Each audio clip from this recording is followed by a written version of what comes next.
예, 전해드렸다시피 웹툰 작가 주호민 씨 어제 추가 입장문을 내고 사과의 뜻을 밝혔죠. 또 서울시 교육청도 교권 강화 방안을 내놓았습니다. 관련 내용들 교육 현장에서는 어떻게 보고 있는지 서울교사노조 김희성 부대변인과 함께 말씀 나눠보겠습니다. 어서 오십시오. 예, 먼저 이제 주호민 씨 관련 논란부터 좀 짚어보겠습니다. 어제 입장문을 통해서 사과 입장을 밝혔습니다. 해당 선생님과의 언뜻 관계 회복에 나서는 듯이 느껴졌고요. 선처를 구하는 탄원서를 제출하겠다 이런 입장도 밝혔는데 어제 입장문 보셨을 텐데 어떤 입장이세요?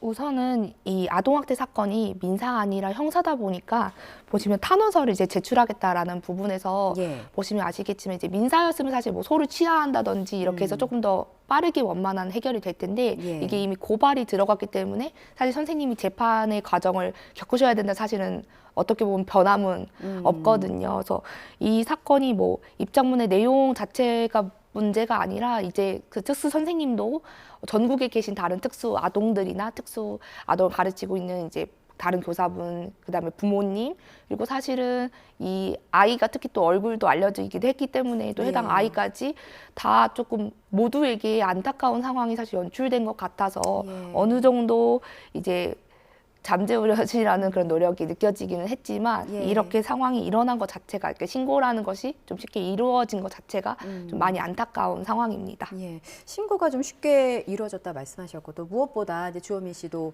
아이에 대한 비난은 좀 자제해달라 이렇게 좀 당부한 바가 있습니다. 그 신고 부분에 대해서 좀 말씀을 나눠볼게요. 그러니까 사실 그 논란의 한 축이었던 부분이 교사 면담과 관련된 부분이었습니다. 그러니까 사건 발생 후에 교사와 바로 1대1 면담을 하지 않고 또 뭔가 이렇게 분리 요구도 구체적으로 하지 않고 바로 고소로 진행한 데 대한 비판의 여론이 있었던 것도 사실이고 이와 관련해서 주호민 씨는 모두 뼈아프게 생각한다면서도 이런 현실적인 고충을 좀 남겼더라고요. 남은 선택지가 고소밖에 없었다. 신고를 권장하는 제도가 바뀌었으면 한다라는 내용이 입장문에 있었는데 신고를 권장한다는 게 대체 무슨 말입니까? 신고를 권장한다는 표현 사실 조금 어색하고요. 신고가 지금 조금 쉬운? 그러니까 너무 결정하기 쉬운 제도로 자리 잡은 것은 맞습니다. 그러니까 신고가 가장 쉬운 방법이었다. 네, 그리고 학교에서는 아마 학교에서 이렇게 고발할 수 있다는 걸 지금 알려주신 걸로 입장문이나 여러 가지 정황상 파악이 되는데요.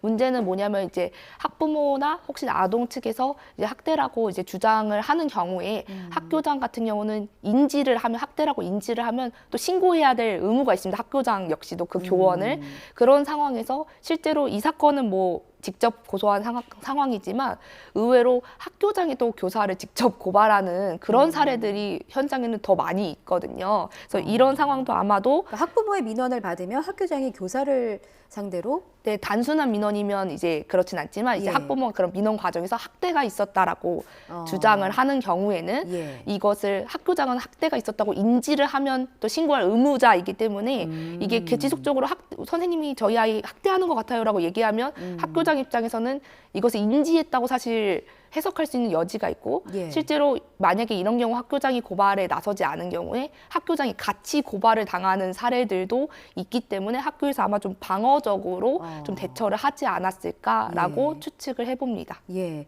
그런 정황적인 내용, 그 현실을 좀 짚어주셨고요. 또 다른 논란의 한 축은 또 녹취 부분이었습니다. 근데 그 찬반이 좀 팽팽하더라고요. 일각에서는 장애가 있는 아이는 제대로 된 의사소통이 어렵기 때문에 부모가 학교에서 이를 알 길이 없다. 그래서 일견 좀 동의한다. 주호민 씨 측의 행동에 대해서 동의한다는 부분도 있고 또 일각에서는 이거는 이제 교권을 존중하지 않는 처사다. 불법 녹음은 교육 현장을 더 어렵게 할 수도 있다라는 의견이 좀 팽팽하더라고요. 선생님들의 입장은 어떻습니까? 일단은 해당 사실 선생님도 자기 본인 의견에서 이제 밝히셨듯이 그렇다면 더더욱 더 특수 선생님과 사실 학부모 사이에 소통이 더 원활하면 해결될 수 있는 부분이 있었다고 보고요. 그러니까 녹취를 하기 전에 그다음에 녹취가 이제 그런 의도 이렇게 최후의 수단이다 이런 의견도 있는 것을 제가 알고는 있지만 다만 이것이 가지는 부작용을 좀 분명하게 생각하셨으면 좋겠는 게 사실 사람이 자기가 하는 말이 매분 매초 다 녹음되고 있다고 생각을 하면 어떻게 보면 교사는 지금 직장 생활 중인데 뭐 어떤 직장이든 그렇게 내 말이 다 녹음되고 있다고 생각하면 굉장히 될 수 있지 않습니까? 거기다가 그렇게 녹음된 내용이 나를 고발하는 수단으로 쓰이고 심지어 그것이 유죄의 증거로 인정될 수 있다는 그런 공포가 지금 학교 현장을 어떻게 보면 잠식했고 그러면 선생님의 교육 활동이 당연히 위축되고 고스란히 그 피해는 아이들이 사실 받게 되기 때문에 이러한 연쇄적인 부작용을 좀 생각하셔서 선택하셔야 되는 부분인데 예. 아무래도 이렇게 교실을 두렵게 만드는 것이 과연 바람직한 상황인가에 대해서는 조금 의문이 남습니다. 예, 저희가 앞서 뭐 기사에서도 보도해 드렸습니다만 이 녹취 부분과 관련해서는 선생님들이 이제 그 재판부에 탄원서를 제출하기도 해서 이 녹음한 부분이 증거로 채택될지는 이제 재판 판단 결과를 좀 봐야 될 것 같습니다. 다음 주제로 넘어가서요. 서울시 교육청이 교육활동 보호 강화 방안을 발표하기도 했습니다. 저희가 그래픽 준비했는데 교육청의 발표안이 이렇습니다. 뭐 교사 면담 시 사전 예약 시스템을 도입하겠다.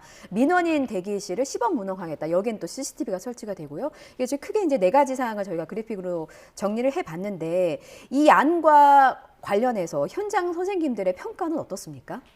일부 긍정적인 평가도 있고요. 예. 또 실효성에 대한 우려의 목소리도 상당히 큰 몇 가지 정책들이 있습니다. 일단 긍정적인 부분부터 그럼 짚어볼게요. 소송비 지원이나 절차 간소화 같은 경우는 물론 선생님들이 가장 바라시는 거는 소송에 휘말리지 않게끔 상위법을 정비해달라는 것이지만 법이 개정이 되고 정착이 될 때까지도 시간도 걸리고 예. 법이 아무리 잘 바뀐다 해도 사실 선생님이 고소 고발하는 사례가 아주 근절되진 않을 테니까요. 예. 이런 경우 교육청이 나서서 소송비를 지원하거나 먼저 절차 지금보다 신청하는 절차를 간소화하겠다는 점은 좀 현장에서는 좀 긍정적으로 보시는 면이 있습니다. 예, 조희연 교육감이 분쟁조정위원회를 또 대안으로 거론하기도 했는데 이 부분에 대해서는 뭐 어떻게 분석하고 계십니까? 이 부분은 이미 저희 서울교사노조에서는 우려된다고 이제 보도도 내고 교육청에 의견도 전달한 바 있습니다. 예. 학교에 이미 위원회가 10개가 넘어가게 설치가 되어 있습니다. 각종 위원회들이 또 다른 위원회가 설치하는 것이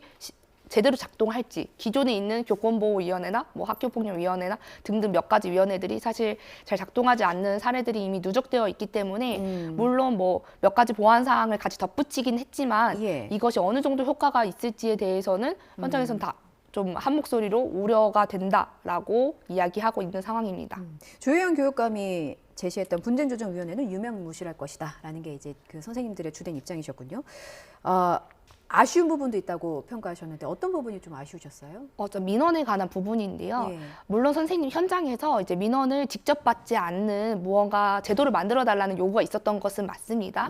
다만 이번에 발표한 내용에서 이제 예약제라던가 뭐 대기실 같은 경우는 실제로 어떤 분이 저한테 이런 질문을 하더라고요. 예.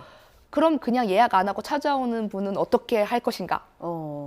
쫓아낼 것인가? 아니면 그래도 그냥 들여보내줄 것인가. 사실 그러게요. 이런 부분에 대한 디테일적인 사실 내용은 없어서 현장 입장에서는 결국 그냥 찾아오면 받아줘야 되지 않을까라는 걱정이 있고요. 사실 학부모도 시간을 쪼개서 급히 학교에 네. 간 것일 텐데 그렇게 시간 쪼개서 온 학부모를 그냥 돌려보내기가 현장에선 쉽지가 않다. 네, 그리고 제가 말씀드리고 싶은 것은 사실 우리 사회의 상식 안에서 대부분의 보통인 학부모님들은 예약제라는 시스템이 없어도 약속을 하고 오시는 게 학교라는 공간에 방문을 할 때 선생님이 상담이 가능한지 학교가 상황이 가능한지 사실 확인을 하고 오시는 게 보편적이잖아요. 예. 근데 지금 문제는 그런 절차를 무시하고 그냥 뭐 교무실로 돌진하신다든지 심지어는 뭐 교장실 교실로 와버리신다든지 심지어 일과 중에도 이런 학부모님들이 사실 문제인 거기 때문에 오히려 이런 식의 행동이 이루어졌을 때 교육청이 뭐 단호하게 제재를 가하겠다든가 이런 식의 사실 보완들도 같이 제안이 되었으면 조금 더 환영을 받았을 텐데 지금 이런 부분은 어떻게 보면 좀 어렵게만 만들어 놨을 뿐이지 이런 돌발 상황에 대한 대처는 이번 이제 발표 방안에는 조금 미흡한 부분이 있어서 아무래도 현장에서는 좀 환영받지 못하는 게 아닐까 싶습니다. 그러니까 교사 면담 사전 예약 시스템은 그냥 시스템상으로 존재하는 제도로 남을 가능성이 네. 크다라고 보시는 거고요. 그렇다면 민원인 대기실에 CCTV를 설치하는 방안은 어떻습니까? 그러니까 그 학부모가 약속 없이 불시에 찾아왔을 때 학부모를 면담할 수 있는 공간에 CCTV를 좀 설치를 한다면 그나마 악성 민원이 좀 줄지 않을까 하는 기대감에 이렇게 좀 대책을 내놓은 것 같거든요. 뭐 일부 당연히 이제 CCTV가 있으면 이제 지금 기존에 있었던 것 같이 뭐 폭력적인 행동이라던가 이런 부분에 대한 경각심은 일부 있을 수 있지만 예. 지금 민원실 대기실이라는 걸 설치한다는 것 자체에 대해 사실 가능한가라는 우려의 목소리가 있습니다. 그래서 뭐 모듈러 교실 이런 이야기도 나오기도 했는데요. 그렇게 공간을 새로 짓는다는 것도 현실적인지, 뭐 공간이 차라리 남는 학교가 있다면 뭐 그런 것을 활용할 수 있겠지만 지금 대부분의 학교들이 서울은 특히 또 과민인 학교들이 많은 상황에서 예. 그럼 어떤 공간을 어떻게 만들어서 사용할 것인지 그게 대기실을 만들 정도로 사실 그렇게 찾아온 이용하는 분이 이제 많을 것인지 이런 것들, 그래서 이게 운영상 가능하지, 사실 이걸 또 그럼 누군가가 관리를 해야 된다는 사실 문제도 생기지 않습니까? 그래서 그렇죠. 이것이 과연 실제로 그러니까 선생님들이 바라는 민원을 직접 받거나 혹은 폭력적인 폭언 이런 상황에서 나를 보호하는 수단으로 자리 잡을 수 있을지에 대해서는 좀 의문이 더 많은 상황입니다. 그러네요. 말씀 듣고 보니까 과밀 학급이어서 뭐 창고까지 개조해서 네. 교실로 쓰는 학교도 있다고 하니까 이런 공간에 대한 현실적인 문제도 있었군요. 그런 부분을 좀 짚어주신 것 같고, 서울교사 노조에서 최근에 설문조사를 좀 진행했다고 들었어요. 네. 교육활동 보호를 위한 요구사항과 관련해 교사들은 어떤 부분을 원하는가 봤더니 가장 높은 항목이 아동학대 처벌법 개정이었습니다. 이 부분 설명을 좀 해주시죠. 실제로 아까도 말씀드렸지만 지금 아동복지법 뭐 제17조에 의거하면은 뭐 여러 가지 행위들이 이제 금지되어 있는데 대부분은 이제 뭐 신체적 학대나 이런 부분이기 때문에 이제 예. 용이되지만 이제 정서적 학대 부분이 이번 케이스에서도 보실 수 있듯이 좀 확대 해석되어서 선생님을 이제 유죄로 판결받는 사례들이 늘어남에 따라서 이런 부분에서 교사의 이제 교육활동의 범위를 저 아동학대를 보지 않는 이런 내용을 추가한 이제 법 개정에 대한 목소리가 아주 높아지고 있고요. 물론 이것은 이제 입법부가 그리고 교육부가 적극적으로 나서줘야지 해결할 수 있는 부분이고요. 예. 사실 서울시 교육청이 아쉬운 부분은 두 번째로 보시면 이제 생활지도 담당자 배치가 또 큰 요구 중에 하나입니다. 그래서 예. 이 부분은 사실 교육청에서 어느 정도 나서면 해결할 수 있는 문제이기도 하거든요. 그래서 결론은 이 좀 디테일한 내용을 보자면 문제 행동이 있었을 때, 특히나 이제 폭력적인 행동이 있었을 때 이제 분리할 수 있는 그런 시스템을 갖춰달라는 것입니다. 물론 분리했을 때 아이가 당연히 혼자 있을 수 없으니까 이것을 분리할 수 있는 공간이나 혹은 분리해서 지도할 수 있는 그런 형태의 시스템을 정착시켜 달라라는 점이라서 이 부분을 교육청에서 조금 더 고민을 해서 대책을 내주면 어떨까라고 저희는 좀 목소리 내고 싶습니다. 예, 교사들의 요구사항이 이러한 이 현장의 목소리를 좀 잘 반영을 했으면 좋겠고요. 기타 또 궁금한 것이 있어서 좀 마지막으로 질문 하나 드리겠습니다. 서희초 교사 사망 사건과 관련해서 경찰의 수사가 진행되고 있는데 유가족분이 블로그에 이런 글을 남기셨더라고요. 경찰서를 방문하고 화가 많이 나셨대요. 진상규명을 외치고 진상규명위원회까지 설립해서 본격 조사하는 줄 알았더니 막상 경찰서를 방문하니까 이슈 대응을 위한 수사에만 초점이 맞춰져 있더라. 그러니까 서희초 교사 사망 사건과 관련해 수사가 어느 정도 진행됐는지도 참 궁금했었고요. 또 이 서희초 교사 사건이 이제 알려지게 되면서 지난 서울교육청 기자회견에서 우리 딸은 꽃 한 송이 못 받고 죽었다. 울분을 토하던 아버님도 계셨거든요. 이 아버님의 그 따님과 관련한 사건과 관련해서도 지금 노조에서 파악하고 있는 게 어느 정도인지 궁금합니다.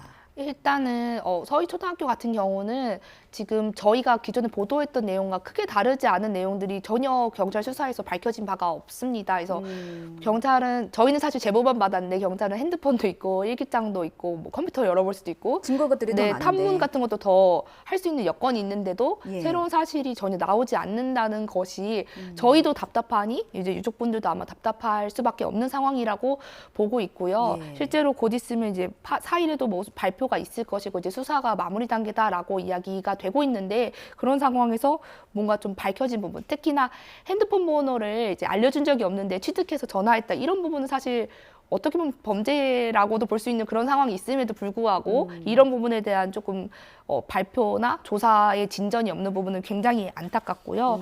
해당 아버님 같은 경우는 이제 기자회견 이후에는 지금 여러 선생님들이 이제 뭐 하기 위해서 이제 노력도 하시고 이런 걸로 저희도 파악을 하고 있고 예. 다만 저희도 그날 당일에는 이제 서희초등학교 유족분들이나 요 기자회견을 초점을 맞춰 진행하다 보니까 따로 그때 그 자리에서 이제 이야기를 나누지는 못했는데요. 예. 교육청에서 분명히 조사를 하겠다고 또 발표를 한 바 있습니다. 근데 이 역시도 사실 말은 있었지만 어떻게 하고 있는지, 사실 교육청이 서희초등학교 사건도 조사가 거의 다 되었다라고 했는데 또 분명하게 밝힌 바는 없거든요. 예, 그래서 예. 이런 부분을 좀 교육청에서 분명하게 오히려 좀 먼저 밝히는 것이 사실 선행 과제이지 않을까 싶습니다. 예. 혹시 그 아버님께서 노조에 그 도움을 요청하면 함께 해주실 네, 의향은 그럼요. 있으신지? 그래서 예. 혹시라도 이제 저희뿐만 아니라 이제 다른 선생님들도 많이 연락을 또 취하려고 하고 있고, 저희 선생님들이 계속 집회를 지금 이어오고 계셔서 집회에도 예. 모시고 싶다는 이제 또 의견들도 있습니다. 그래서